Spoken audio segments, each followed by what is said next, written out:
It's really a pleasure to host this virtual visit. We were hoping to have Dr. Leibenluft visit us in person, but virtual visit it has to be. And really excited to hear the talk from Dr. Leibenluft. She got her bachelor's in psychology from Yale and went to med school at Stanford, and then completed her psychiatry residency at George Washington in DC, and has been at NIMH doing research in the role of a senior investigator since 2006 in the intramural research program in the emotion development branch. For those of you who know Ellen's work, it has been really clinically meaningful because her work led to the realization that irritability in pediatric samples was not just bipolar disorder. And to me, it was really impressive to see that it led to potentially a lot of less prescription of inappropriate second-generation antipsychotics, which has made a meaningful change to the field. She has also been the leader in irritability research, and I'm really excited to hear your talk, Ellen. So without further ado, over to you. Thank you. Thank you very much, Manish, for the very gracious introduction. Let's see, is this being shared? Yes, you're seeing it, correct? Yes. Okay. And let me get it on. Here we go. Okay. So first of all, I want to thank Manish for inviting me here. It's really been great to be working with him on some interesting work he's getting going in adults with irritability, and to reconnect with some of the folks at Sinai. Today, well, here's my disclosures, and here's the off-label uses. Today, I'm kind of going to take you through a tour of irritability, how we think about it in terms of the brain. I'll have a lot of clinical information here too, but also trying to integrate it with our brain-based work. So after some initial background, I'm going to do a deep dive into what irritability is, how we think about different aspects of it, because I think with any construct, any clinical construct, that you want to examine the brain basis, you really have to know what is that clinical phenotype, what are you studying, and sort of the ins and outs of it. Then I'm going to talk about a translational model that we have for pediatric irritability that focuses on frustration. I'm going to talk about some findings with comorbid illnesses, particularly anxiety and ADHD. And I'm going to finish up with how all of this can help guide the development of some new mechanistically driven interventions. So just some basics. The working definition I'm going to use for irritability is elevated proneness to anger relative to peers. Of course, I focus on pediatric irritability, so the developmental piece is very important. Anyone who does child psychiatry will tell you that, or child psychology, that irritability is very common and impairing in youth. And it very rarely travels alone in clinical samples. So for example, in almost 200 kids with disruptive mood dysregulation disorder, which is the DSM-5 diagnosis that is focused on pediatric irritability, 72% of the kids also had ADHD, and 46% of them had an anxiety diagnosis in addition to meeting criteria for DMDD. And that's why I'm going to talk a bit more about that later. Irritability in youth predicts suicidality and decreased education and income in adulthood. So it's important. It has long-lasting consequences. Now, Manish referred to work that we've done about the role that irritability should play in the diagnosis of bipolar disorder in youth. And what happened was that in the 1990s, there was a big controversy about this in child psychiatry, and that's actually part of how I got into irritability research, because my area of interest before then was bipolar disorder. Classic bipolar disorder, as you all know, is characterized by episodes of mania and depression, and an episode is a distinct change in mood from baseline. And that would be a change into euphoria, well, elevated mood or irritability in the case of a manic episode, and also the onset of the accompanying symptoms like decreased need for sleep, pressured speech, etc. What happened in the 1990s was that in child psychiatry, there became this view became popular that bipolar disorder presents differently in youth from in adults, and that in youth, it's not episodic. Instead of having episodes, the idea was children with bipolar disorder have chronic severe irritability and ADHD.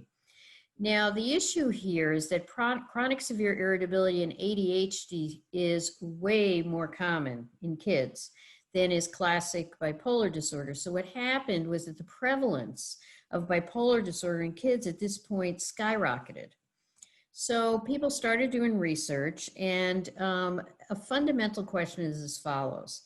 If severe irritability in kids is a developmental presentation of bipolar disorder, then you would expect that when these kids grow older, when they mature, they would develop manic symptoms, manic episodes.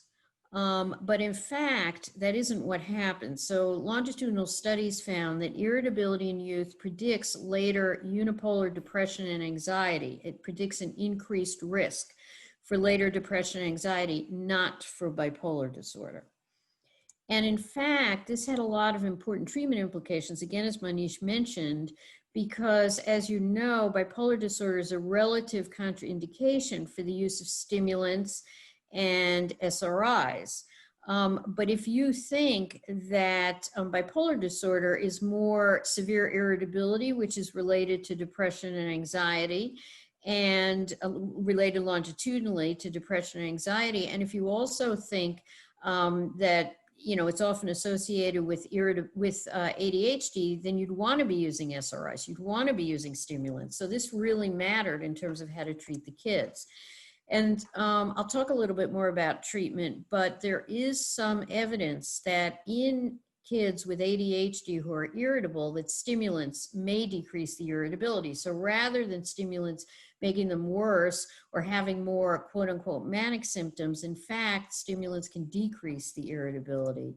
And furthermore, in a study that we recently did at the NIH, methylphenidate plus citalopram was more effective in decreasing irritability than was methylphenidate plus placebo. So again, this had important consequences for treatment. Okay, so now let's talk about the construct of irritability. I'm going to talk about a number of different constructs that it kind of overlaps with. I'm going to talk about external validity, phasic versus tonic irritability, and a bit about the DSM-5. So this is a Venn diagram. So emotion dysregulation, you may hear a lot about, in the literature, and sometimes with irritable children in certain bodies of literature, they'll talk about emotion dysregulation, but that's a very broad construct. It, also includes sadness, anxiety, all kinds of behaviors, etc. Lability is somewhat more narrow, and you can think of lability as shifts into both negative and positive valenced moods and emotions. So bipolar disorder would be kind of the classic lability illness. Now, irritability is, again, the definition that we use. Well, I gave you the clinical definition, and from a neuroscience perspective, we tend to think about it as abnormal shifts into only negative valence mood. So it's more specific than lability. And it's even more specific than that because it's anger, okay? Not sadness, but anger. So you can see it's sort of in the middle here. Now, reactive aggression, and this is more along the lines of what Scott looks at, although he looks at so-called proactive aggression, but aggression is a more narrow construct. It's defined by behavior only, and you can think of it as kind of the severe end of the irritability spectrum. Indeed, this is a community sample study. They found there that of the children who have temper outbursts, basically, only 11% of those youth have temper outbursts that are violent with physical aggression. Usually they are verbal or throwing something on the ground or something like that. So let's talk about external validity. And there are lots of different ways you can define validity. I'm going here with something that Kendler, a construct that Kendler defined in the context actually of the DSM-5. And this is from a clinical perspective. And he was asking, does the construct provide clinically relevant information? And he talked about 6 high priority validators. I'm going to show you what they are soon. Here, I am going to apply this. The system was set up to be applied to categorical constructs like diagnoses. Here, I'm going to look at it as, I'm going to look at the dimensional trait of irritability. Irritability operationalized as a dimension throughout the population, including clinical populations. And the question here is, does knowing if an individual is relatively high or low on trait irritability provide useful cross-sectional and predictive information? And I would suggest that if you are going to spend all the time and energy and resources to look at a brain-based construct, it's helpful to know if it has this kind of external validity in the clinical world, that also makes it just a much more valuable construct. So I think this kind of question is important for people both who do clinical research, but for people who do basic research related to clinical constructs. And one of the things that it's important to think about when you're looking at a clinical construct like irritability is sorting out the unique effects of irritability from that of other comorbid symptoms and diagnoses. And again, I'm going to talk about that later, particularly when I talk about anxiety. And I want to raise that just when we look at these references here with these validators, that these studies basically do that. In other words, if a child has both irritability and anxiety, you want to be sure that you're saying that whatever impairment they have or whatever clinical course they then have, that you can attribute that to the irritability, not to the co-occurring anxiety. And I'll talk a bit more about that later. So the first validator is familial aggregation. And what we have here are 6 twin studies. And what these twin studies found, and remember that I mentioned before this finding here, in the context of the bipolar disorder discussion, I said that irritability in youth has a longitudinal association with anxiety and unipolar depression. What these twin studies show is that this longitudinal association is in part genetically determined. Now, whenever I talk about genetically informed studies here, no more than 50% of the variance is accounted for by genes. So when it comes to irritability, there's a lot of environmental impact that, environmental effects that also occur. But so these studies, these are these twin studies, they were also able to look at heritability. And basically what they found is that the heritability of irritability is about 0.3 to 0.6, which is in a moderate range. It's about what you would see for anxiety or unipolar depression. And there are a number of studies that show this. So in essence, I'm saying here, there's moderate evidence for a moderate degree of heritability. Biological markers, I'm just going to be straightforward, none yet. Of course, that doesn't really distinguish it from most of psychopathology, but of course, I'll be talking about our work looking for biological markers. If you talk to anyone who treats these youth, you will learn that there is strong evidence for impairment. Now, stability. How stable is irritability? If you assess a child several times and within a short period of time, or let's say over the course of a couple of months, and they're highly irritable, how likely are they to be irritable in a year or 2 years? And the answer is, let's call it modest. And I'm going to show you about some new techniques that get into that. So it has pretty good stability. And in fact, these genetic studies wouldn't have been able to be done because they're longitudinal twin studies. They test for the stability, and the stability was pretty good. but it depends partly on how you phenotype, etc. So I'm going to be conservative and say that the stability is modest. Now, about predicting clinical course, I already talked about this, that there are a number of studies showing a longitudinal association between irritability earlier and increased risk for anxiety and depression. But again, there are other studies that also show associations between irritability and ADHD, and I'll talk a little bit more about that later. Predicts treatment response. Oh, actually, before I get to treatment response, let me show you this. So people are turning more and more to so-called person-centered techniques, statistical techniques, to look at questions such as stability and clinical course of irritability. And what we have here is, this is Joan Luby's sample, and she recruited them at WashU. She recruited them when they were preschoolers, 3 to 5 years old, and studied them annually until they were 12 or 15.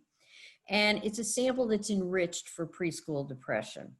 And basically, instead of using like looking at means, et cetera, so forth on different measures, what these kinds of techniques do is they're data-driven techniques that identify latent classes that hang together longitudinally. And so what you see here is, first of all, a latent class that has stably high irritability. That's 14% of this population. And here's what you would consider the normative irritability, which is declining. This is a more marked decline than you find in other samples, and it might have to do with the preschool depression enrichment. But in any case, you can see like a normative group and then a low irritable group. And what you can do is look at, you can compare the individuals in each of these classes on a number of dimensions. And for example, what we found in this sample is the high irritability class had more males, more maternal depression, and that is a finding across a number of studies. Early adversity, later depression, this wouldn't surprise you from what I've already told you, but also you can, of course, map it to brain measures.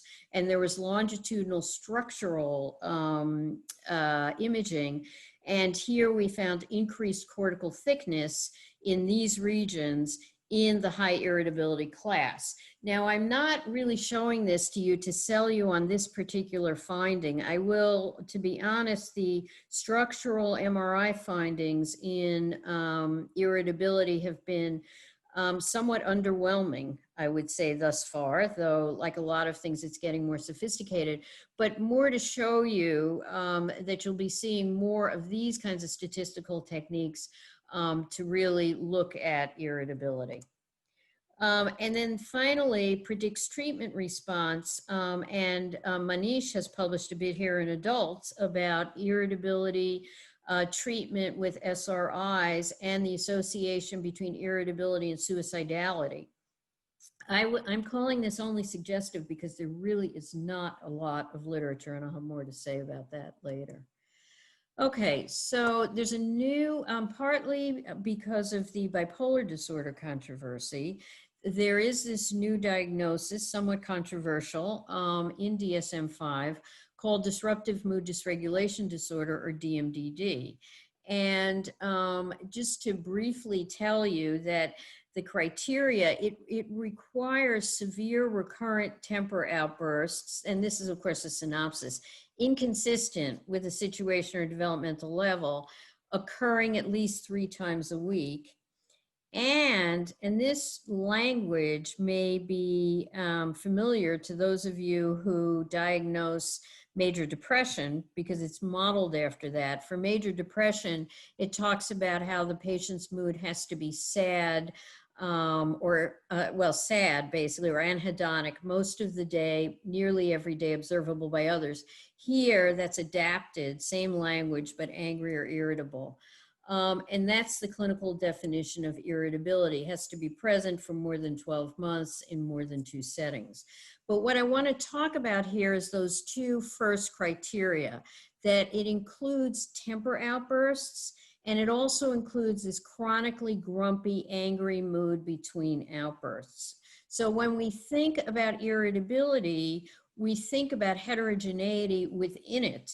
Are these two the same thing, or does this distinction, you have a child who's having a temper outburst, you have a child who's grumpy, very high correlations, they're like 0.6, 0.7, but are they dissociable, and does this distinction have external validity? And it's important in terms of treatment, because if there is external validity, and there's a little bit of hints in the literature that treatments for that, for example, the stimulants and SRIs, I told you in that trial we did, that it was phasic irritability that actually responded more than tonic irritability. And it's similar, there's some similar data with some CBT treatments out there, but it's an important question. And there is a recent twin study that found that half the genetic variance is shared between phasic and tonic irritability, which does leave a lot of room for them to be associated but distinct dimensions. So one of the ways we're getting at it is through ecological momentary assessment. Probably most of you have heard about this, but just for those who haven't, it's a research technique, and in our case, in our hands, the parent and child are prompted to use their smartphones to report on the child's mood and behavior 3 days a week for a week. And the compliance tends to be good. And I'm going to just show you a little bit of data, how we can use this to sort out phasic versus tonic irritability, and also informant effects, because that's really important when the parent and the child are telling you different things, which the parents in the audience won't be surprised that this sometimes happens, as you'll see, you know, who's got a lock on the truth. Now, here's the sort of grand research vision.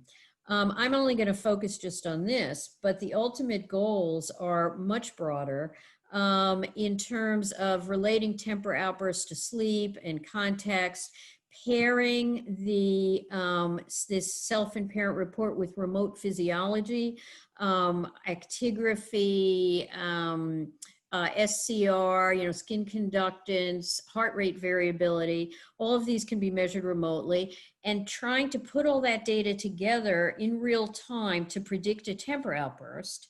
And this is the holy grail. Pair that with a smartphone prompted intervention that the child has been trained on. So I'm only going to show you a little bit of pilot data, but you know, we have a much bigger research program. Melissa Brotman is the one who is working on this, leading this work in our group. So the temper outburst item is, since the last beep, I felt really, really angry and out of control. And the grouchy mood item, where the parent has said, my child got extremely angry. And the grouchy mood item is, since the last beep, aside from being really, really angry and out of control, I or my child was feeling generally grouchy or cranky. We're not asking the parent how they felt. Needless to say, they get pretty grouchy when their kid gets pretty grouchy, or vice versa. But, you know, we're only asking both parent and child to report on child. So this is, shows you some data. And basically, these are the pilot data, 62 kids. These are kids who are brought in with a chief complaint of irritability, and these are ADHD kids. And what you see here is, whether you're looking at temper outbursts or grouchy mood, number one, there's a significant difference between parent and child report. And number two, in both instances, the parent is reporting more symptoms than is the child. The parent rating is higher than the child rating. What this shows you, now for DMDD, as I mentioned, you have to have 3 outbursts a week, and at least, and 3 outbursts a week translates into 14% of prompts. So this is kind of comparing how the clinicians rated based on the parent and child's retrospective report, of course, in the clinic. This is how the clinicians categorize the children, and this is how real time measures categorize the children. And there's reasonable agreement here that the ones that were brought in for irritability certainly are more irritable and more or less meet the criteria. So this slide, this asks two different questions. The first is the one I said about the informant effect. Who do we believe? So the question here is, if you want to predict outbursts based on grouchy mood, should we use the parents' data or should we use the child's data? And the answer is that whether you're using as the independent variable child report or as a dependent variable child-reported temper outburst, in either case, both parent and child are giving important information that contributes to the prediction, okay? So that's point one. Point two is, are these separate dimensions? Well, one does predict the other significantly. That's what the slide shows. But if you look at these odds ratios and the magnitude of the odds ratios, what you have is odds ratios that are kind of typical for what you see for risk in psychopathology. So remember when I've talked about that earlier irritability predicts later anxiety and depression, you would see odds ratios that are similar in magnitude to these. But those aren't such high odds ratios that we say, oh, irritability is the same thing as anxiety and depression. So that's a little bit about EMA. And I just want to very briefly, one slide, talk about DSM-5. In DSM-5 for kids, there are 3 irritability-based diagnoses: oppositional defiant disorder, DMDD, which I've talked about a bit, and intermittent explosive disorder. We have to kind of pull together and integrate these 3. Right now, the thresholds defining what's normal and abnormal in terms of amount of irritability are largely arbitrary. And so we need large population-based studies. And I'm not going to go into the details of this too much, but this is just to let you know that there has been one such study published, which is a birth cohort in Brazil. So it's all focused on kids ages 10 to 12. They did a very detailed analysis, and here you can see what the N is. They had a lot of detail about the irritability that the kids were exhibiting, and they came up with data-driven criteria, data-driven thresholds. Now, the current, using the current diagnostic criteria in DSM, the prevalence of DMDD in the sample is 2.5%. Using the data-driven criteria, it's 3%. We need a lot more studies like this that are across the developmental spectrum, that are in different cultures, different ethnic groups. I will say in this sample, there wasn't a difference between the criteria for girls and boys. Okay, so now let's get to our translational model. So this is a model that we published in 2017. Melissa Brotman is the first author. It's the American Journal. And I'm going to walk you through it. But I want to focus you first on kind of the heart of it, which is the idea that pediatric irritability is associated with abnormalities in reward processing and in threat processing. And one of the reasons why we use the construct of irritability, I gave you a number of other reasons. It's common, it has reasonable external validity, but a major one is that both reward and threat can be studied across species. And in fact, there is some of that work going on. Melissa Brotman is working with Ned Kalin. He does work in non-human primates, and they're using the same paradigms in our kids, or the equivalent paradigms in our kids and the non-human primates. Neuroscience at Stanford, and Heather Cameron and Tseng Li, both at the intramural program, the NIMH, are working in rodents. But there's a lot more work, and we're trying to get Scott to get involved. That's a shout out. Okay, let's start with aberrant reward processing. So the construct here to talk about is called frustrative non-reward. It's actually an RDoC construct. It was first defined by Amsel in 1958. And what he said is that, in this, you all know this, through instrumental learning, a rodent in this case learns that if the rodent presses on the lever and the light is on, there's a food reward delivered.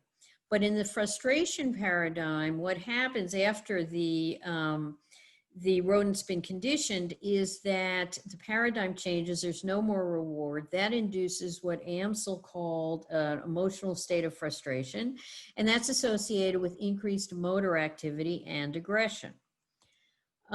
We adapted that. This is normative organisms.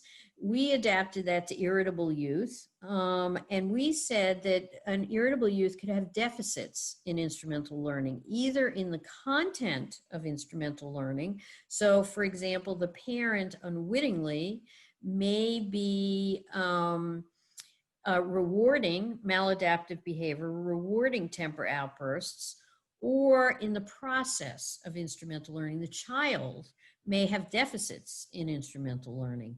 That plus other factors could lead to aberrant reward processing, which in turn can lead to increased anger and frustration relative to a non-irritable peer, which then leads to exaggerated motor activity and aggression, as in the rodents. And one might say that this is the equivalent of a temper outburst, right? A lot of motor activity and aggression. So we wanted to model that in the scanner, and we used what we call the Affective Posner 2 task. And those of you who know the Posner task will see it right here. It's an attentional task, and there's a cue and a target, and you're supposed to press the button on the side of the target. So what we do first is instrumentally condition the child, where he or she does multiple trials of this, and each time they get it right, and it's easy, so they get it right a lot, they win some money. Then, however, we do blocked goal attainment. And what we do now is when they're correct, we give them positive feedback 40% of the time, and they win more money. But we give them rigged feedback 60% of the time, and we tell them you're too slow, and we take away some of the money. And by the end of this, they basically lost most or all of the money that they had won, and that's blocked goal attainment or frustration. Now, just so to reassure everybody, we give them all the money in the end, and we tell them that it was rigged, et cetera, so forth. Now, in this fMRI paradigm, you can see there's jitter here and jitter here, which allows us to dissociate neural activity here from neural activity here. We expected differences here, which is the feedback. We expected that there would be associations between neural activity when you get this frustrating feedback and irritability, but there aren't. Now we've changed the paradigm a little bit since to try to look at it more clearly. But in any case, what I'm going to focus on here is where we did in this study get findings, which is in the so-called N+1 trial. So what this is the child does a trial and they're given frustrated feedback, and then they do the trial again. And what we're comparing is brain activity after, when they're trying to do this again, after just being frustrated, okay, versus positive feedback. And that's what we have here. And this is a study, an fMRI study, 195 youth. You can see the ages. And it's a transdiagnostic sample. And you can see there's DMDD, anxious, ADHD, and healthy volunteers. So it's enriched for irritability.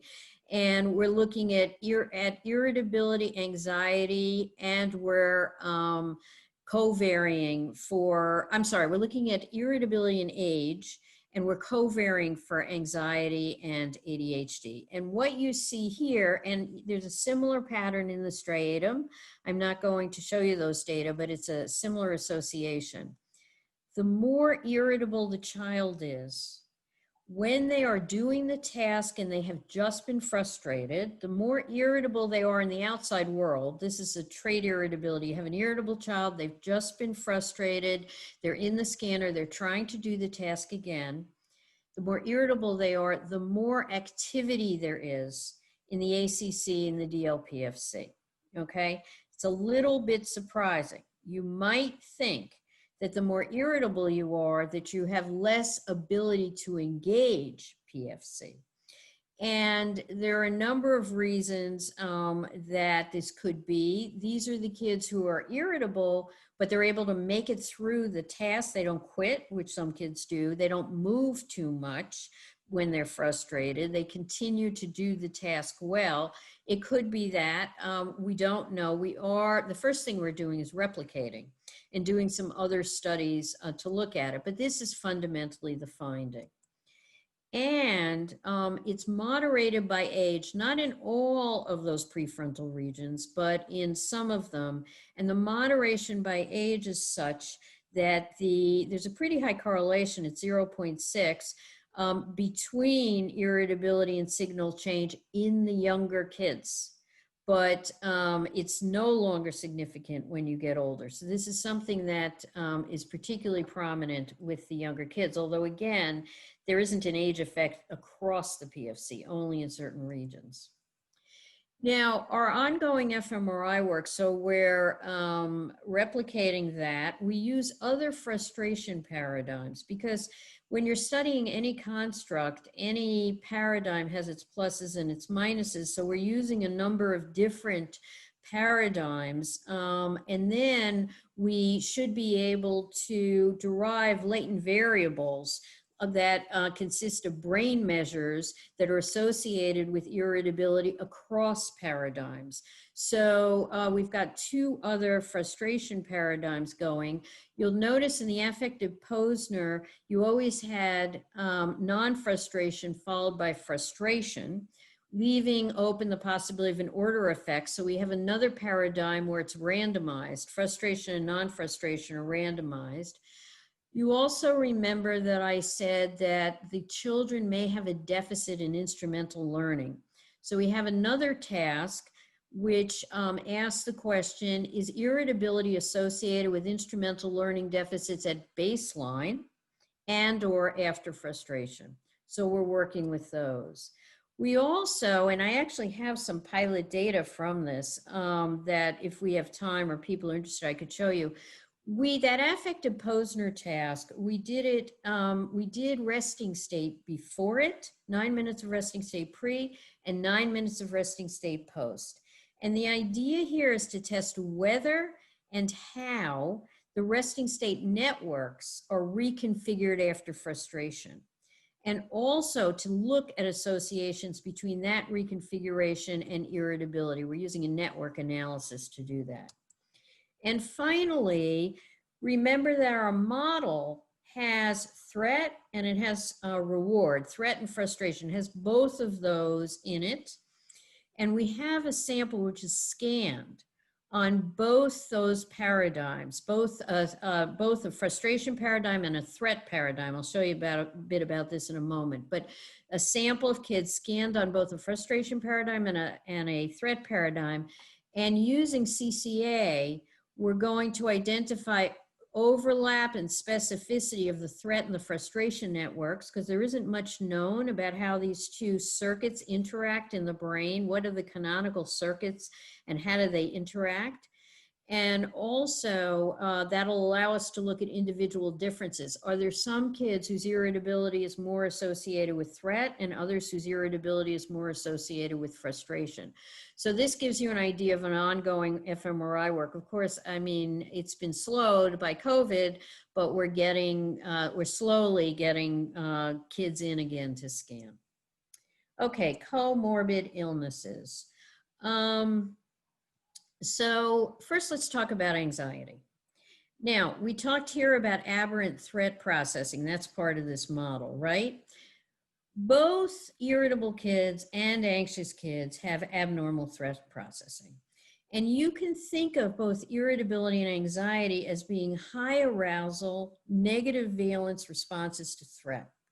And in anxiety, the high arousal state is the anxious state or the fearful state, and the anxious children tend to avoid the threat. In irritability, the high arousal state is more anger, And the behavioral response can be more of approach. You can think of a temper outburst, for example. There's increased motor activity and yelling, or, so it's more of an approach response. So they're kind of an interesting contrast, these two phenotypes. So I had mentioned the importance of trying to sort out effects of, let's say, irritability and anxiety. And of course, this is something, since comorbidity or co-occurring traits are the rule, not the exception in psychiatry, a lot of many studies now are focused on how do you dissociate co-occurring traits or illnesses? How do you sort out, what's specific versus what's unique? And this is one such statistical technique. It's a bifactor model. It's a form of factor analysis. And we have used it in the fMRI study I'm going to show you to sort out effects of irritability, which is parent-reported irritability, child-reported irritability, and anxiety. Now notice, this is anxiety. This is also parent and child report, but it's loading on the same factor, whereas here it's not. So we've got more of an informant effect here than here. But, so this is how the factors fell out. And then this is the more general factor, and it's the shared variance. This is unique variance associated with each of these, and this is shared variance across all three. So what we did was, this is an fMRI study. This is the so-called dot probe study, for those of you who know that, and it's a threat orienting task. And the thing to know is that both irritable and anxious kids have a bias towards threat, an attentional bias towards threat. And that's what's modeled in this paradigm. And you can see, the brain activity while they're doing it. And in particular, I'm showing you the contrast here when the kids are being asked to focus away from the threatening face. You can see it's a very similar sample to the one that I showed you on the Affective Posner. And what I'm showing you here is that parent-reported irritability. So this is the variance uniquely associated with parent-reported irritability coming out of the bifactor model. And you can see that such irritability is associated with increased activity in amygdala, in insula, and in DLPFC. Now, one of the interesting things about this is that these regions, and data like these, has been reported associated with anxiety, okay? That increased activity has been associated in anxiety in these regions on a dot probe task. But here it's not specific to anxiety, and it's not even the shared variance, it's specific to irritability. It shows the importance of looking at multiple, multiple traits at the same time. And of course, you have to have adequate power in the sample. This is just sort of an interesting finding that we don't know what to make of it. Same study, you ask, well, and we looked at activity and we looked at connectivity as a PPI analysis. And you say, well, okay, this is what's reported with activity. And I showed you actually the top three here. What's with anxiety? And it's all connectivity findings. Now, why the activity should all go with irritability and the anxiety should all go with connectivity is an interesting question. And we can talk about that. The answer is I don't know, but actually any thoughts you have are welcome. Okay, now let's talk about ADHD and irritability. There's a lot of literature about whether irritability is a core construct of ADHD or a comorbidity or a subtype. And just to show you that there are some interesting PRS studies about associations between irritability and ADHD. This is one where they looked at ADHD and MDD, polygenic risk score, PRS scores. And basically, to make a long story short, they found that ADHD PRS was associated with both surgency and irritability. Surgency is a temperamental trait that's hedonic. It's positive valence. So it's impulsivity and pleasure seeking. So you remember our Venn diagram. This study says that ADHD is associated with lability, in essence, which includes irritability, but also positive valence. And it's interesting because there's clinical reports. People who deal a lot with ADHD kids will tell you that they get very silly at times and it's hard for them to control it. So perhaps this is what we're seeing. Another sample, 2 irritability subtypes. This is a large community sample. Again, PRS scores. They found 2 subtypes. Early onset irritability, and this group was predominantly male. There were associations with childhood ADHD and with the ADHD PRS, whereas adolescent onset irritability was predominantly female, associated with adolescent depression and MDD PRS. Okay, let me finish with treatment. And this is just to say, I'll say very quickly that there are very few studies, particularly irritability in school-aged kids.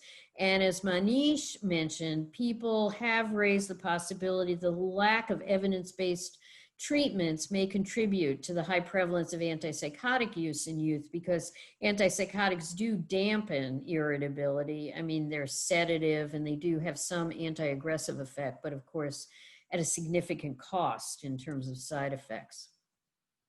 This is work by Melissa Brotman. She has devised an exposure-based CBT for pediatric irritability.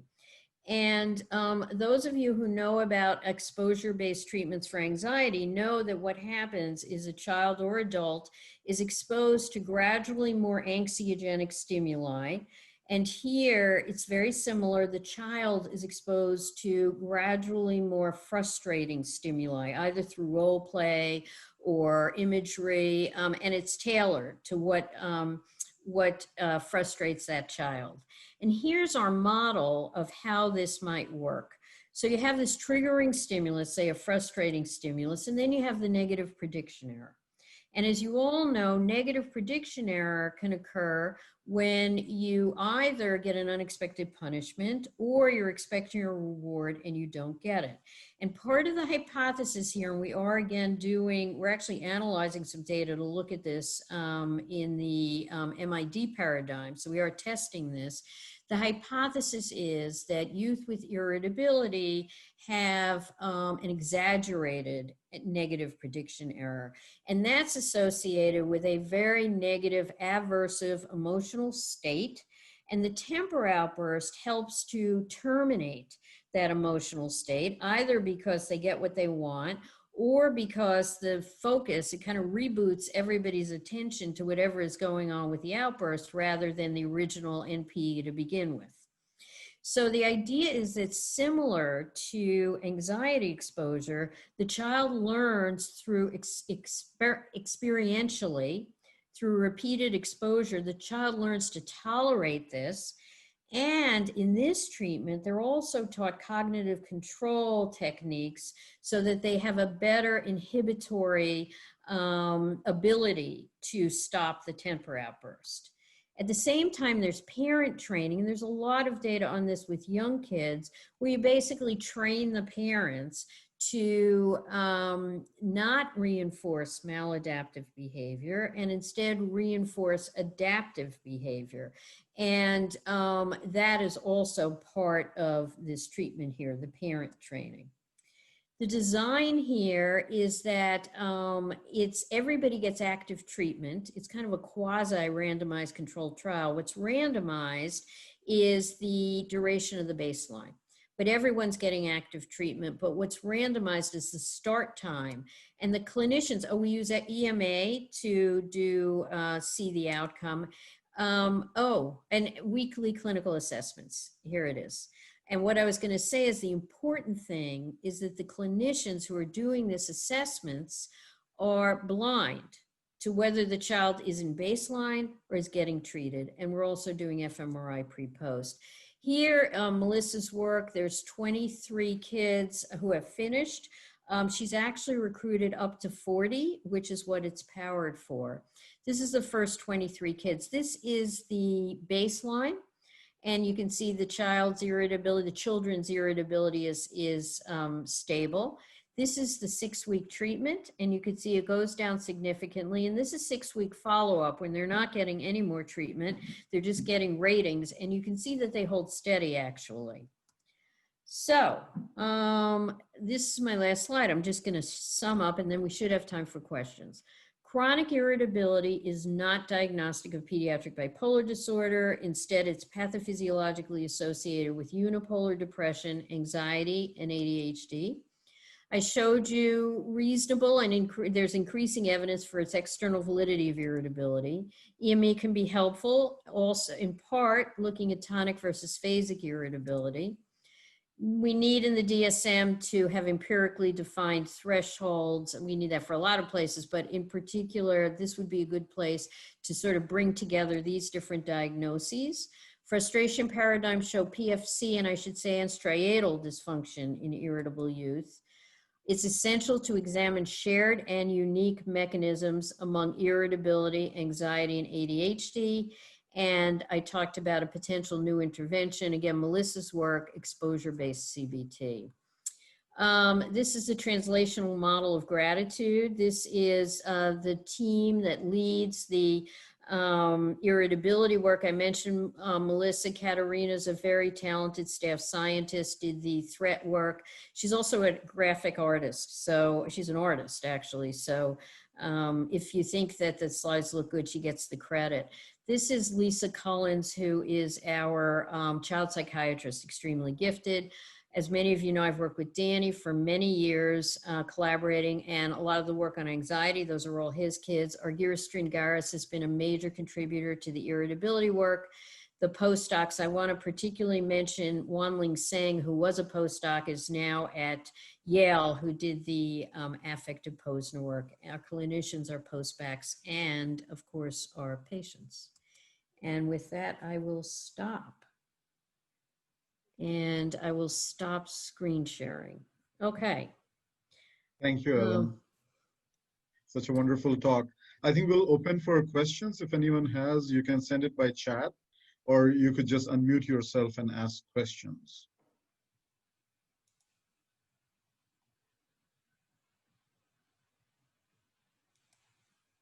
I'll start off, Manish, although I have some time to chat in more detail later, so if others want to cut me off, that's fine. I was super interested, great talk by the way, Ellen, but I was very interested in your thoughts about threat kind of perception in anxious versus irritable kids. And do you have any sense on what drives those distinctions? Are both kind of perceiving the threat in the same way, or is there distinctions between how they perceive it and then how they respond, or maybe what's just successful for them? Yeah, that's a great question. Well, first of all, the two, anxiety and irritability, are pathophysiologically tied up, right? I mean, they are related. There's a longitudinal association. There's a genetic association. Anxious kids are irritable kids are anxious, okay? So we don't have any evidence that they perceive the threat differently. Now, we haven't done a super deep dive into that, I will confess. But for example, various attentional tasks that we've used, and we have used several of them, the anxious and the irritable kids either respond very similarly, or the irritable kids respond normally, and the anxious kids don't. So I would say that in terms of attentional responses to threat, they're, like I said, they both have a threat bias, but some other aspects of attention, they're more marked. I tend to think it's more in the behavior than the perception. But, you know, it's an excellent question, and we don't know.